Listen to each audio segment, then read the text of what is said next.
तुम्हें इंसान तो कोई नहीं समझा सका कहकशा बेगम, अल्लाह ही समझाएगा तुम्हें, अल्लाह ही समझाएगा तुम्हें। उसने तुम्हें खुदा का वास्ता है मुझ पर रहम खाओ। उसने मैं क्या करूंगा? मेरे पास कुछ नहीं है। तुमने मेरा मकान बेच दिया है, तुमने मुझे इस हालत में, मेरी माँ को इस उम्र में बेआसरा कर दिया है। उसने खुदा का वास्ता है, अगर मैंने अस्पताल वालों को बिल ना दिया तो ये मुझे निकाल देंगे। मैं कहाँ जाऊंगा? दर दर की ठोकरें खाता फिरूंगा। उसने इंसान जो बोता है ना वही काटता है अपनी जिंदगी में। पहले तो मैं समझती थी कि मेरी कम उम्री की मासूमियत से तुमने फायदा उठाया और गुनाह किया। चलो इस गुनाह के लिए भी मैं तुम्हें माफ करने को तैयार थी, लेकिन तुमने तो न जाने कितनी मासूम लड़कियों की जिंदगी तबाह करके रख दी। एक नंबर के घटिया और ब्लैकमेलर इंसान हो तुम। तुम्हारे मोबाइल फोन में, तुम्हारे लैपटॉप में इस किस्म की चीजें देखी हैं मैंने कि मेरी रूह कांप गई। अरे इस कदर गिलाजत और खबासत भरी हुई है तुम्हारे अंदर कि अगर शैतान भी देखे ना तो शर्मा जाएगा। नासिर, तुमने अपने वजूद को ना सिर्फ हराम पे पाला। मुझे सारी उम्र ना अपने आप से घिन आती रही थी कि मैंने अपनी जिंदगी का एक अरसा घिनौने आदमी के साथ गुजारा। याद रखना, मैं तुम्हें सारी उम्र माफ नहीं करूंगी। जिन बैंक अकाउंट पे कब्जा करके बैठी हो ना, वो भी इसी घिनौने शख्स के हैं। दुश्मन से कमाया हुआ माल गनीमत हराम नहीं होता नासिर साहब। उसने मेरी बात सुनो, मुझ पे रहम खाओ, अस्पताल का बिल दे दो। मैं कहाँ जाऊंगा इस हालत में? मैं दर दर की ठोकरें खाता फिरूंगा। मैं फुटपाथ पे आ जाऊंगा। उसना मेरी बात सुनो। उसना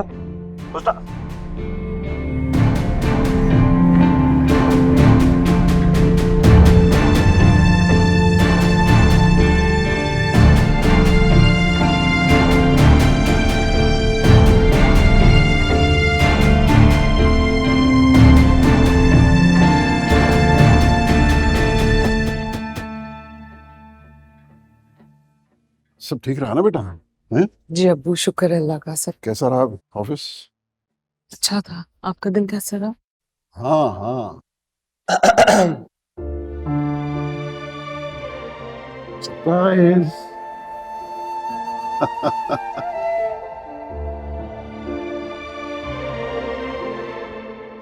हाय,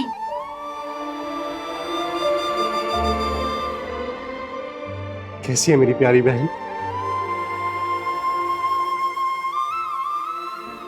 मैं ठीक हूँ, मुतमईन हूँ।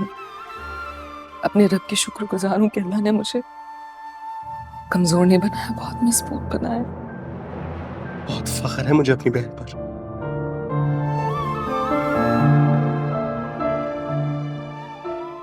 मुझे भी फख्र है अपने दोनों बच्चों पे। हमें यकीन है अगर तुम्हारी माँ जिंदा होती तो आज उसे पता चलता कि किस तरह माँ बाप की दुआएं औलाद के हक में पूरी होती हैं।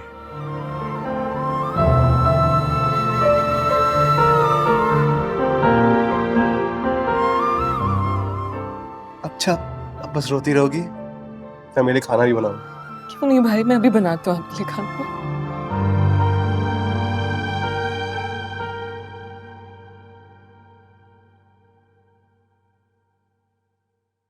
कहीं जा रही हो? अपनी दोस्त से मिलने जा रही हूँ। नाम क्या है दोस्त का? मम्मी शायद आप भूल चुकी हैं, मेरी बहुत सी दोस्त हैं। इन हालात से पहले मैं हर रोज बाहर जाया करती थी। और इन हालात के बाद से तुमने सबसे मिलना छोड़ दिया था बावजूद मेरे कहने के। अब क्या बदल गया है? दिल बदलने की देर होती है मम्मी, सब कुछ बदल जाता है। मुझे देर हो रही है, मैं निकलती हूँ।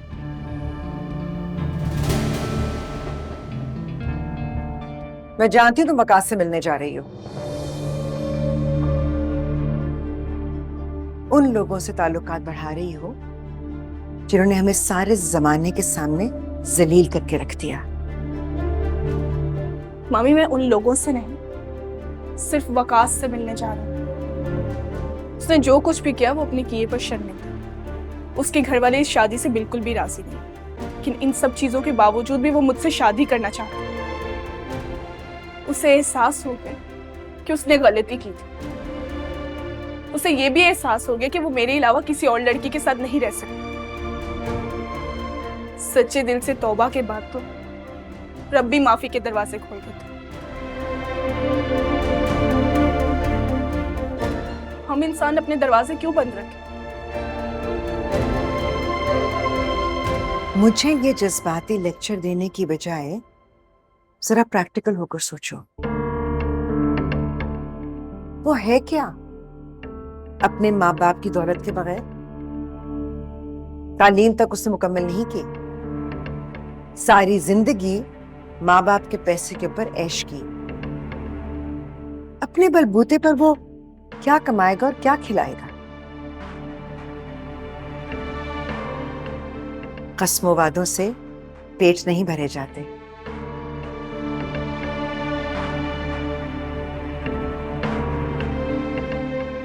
हराम की कमाई से बेहतर है इंसान खाली पेट रह के अपनी जिंदगी गुजारे। मैं मामूली सा खा के और मामूली सा पहनकर गुजारा कर रहा हूं, लेकिन वकास को किसी गलत काम पर मजबूर नहीं करना। ये मेरा आखिरी फैसला है और मैं चाहती हूँ अब हम दोनों के दरमियान में ना आए।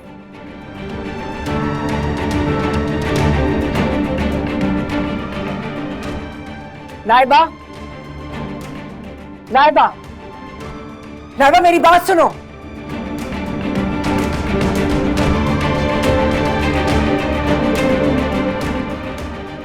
बदतमीज, बदलिहाज, सारी जिंदगी सोने के निवाले खिलाती रही और इसी बात का ताना देकर गई है मुझे। अब तो समझ जाओ कहकशा बेगम, या अब भी नहीं समझोगी? ये वही हराम के सोने के निवाले हैं जो हम अपनी औलाद को खिलाते हैं। अब ये निवाले माँ बाप के हलक में फंस गए, जान भी नहीं बचती, ईमान भी चला जाए। तुम फिक्रमंद हो कहकशा बेगम, लेकिन मैं बहुत खुश हूं। मेरी बेटी को कम से कम सच और झूठ का, सही और गलत का एहसास हो गया।